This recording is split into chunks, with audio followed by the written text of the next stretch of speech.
তো জয় শ্রীরাম বন্ধুরা, তো চলে আসি নতুন একটা ভিডিও নিয়ে। তো বন্ধুরা, আমি আজকে জামা প্যান্ট পরতেছিলাম, ঠিক আছে। জামা প্যান্ট পরে টরে একেবারে সেই জুতো মুতো পরে টরে রেডি হয়ে ফিটফাট বাবু হয়ে চলে আইছি বন্ধুরা কাজে। বসছো কাজে এসে সে কয়ে না কাজ করতেছিলাম, কাজ করতে করতে সে কি কষ্ট হয়ে গেছে, কষ্টর গাফানে তো সে আর ভাল লাগতেছে না। তারপরে বসে পড়ছি বন্ধুরা, বসছো। আর এত উঁচু দেহে তো আমার ভয়তে পাও কাঁপতেছিল।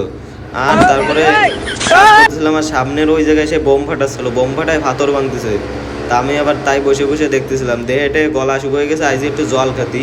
তা আসিয়ে দেখি সে জল ডবে জলও নাই, রাগ এতে মনে হচ্ছে ডব মা বারো ভেঙে ফেলাই দিই বন্ধুরা। তারপরে সে রাগ এতে চলে আইসি এই সাইডে আসে চুপ করে বসে রয়েছি, লুকোয় রয়েছি, বুঝছো, কাজ মাজ করবো না বলে।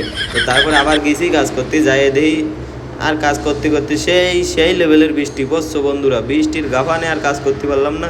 তারপরে দেখো সেই ফম মাথায় দিয়ে এখন সেই ঘরে যেতে হচ্ছে আমাকে, বুঝছো। তো তারপরে বৃষ্টি তো যেমন তেমন সে আওয়াজ হচ্ছে জ্বরের মতন, আমার তো পুরো নিয়ে গেছিলো একবার, আসি আবার ফিরে গেছি। তো বন্ধুরা তারপরে কষ্ট মষ্ট করে রুমে এসে স্নান করে এখন বিরিয়ানি অর্ডার দিয়েছে সুইগিতে, ঠিক আছে বন্ধুরা।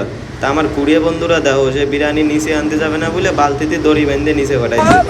তোমাকে আর কি বলবো বন্ধুরা, আমরা বিরিয়ানি খেতে থাকি। ভিডিওটা এখানেই শেষ করলাম। ভিডিওটা ভালো লাগলে সাবস্ক্রাইব করে দেবেন কিন্তু ভুলবেনই না।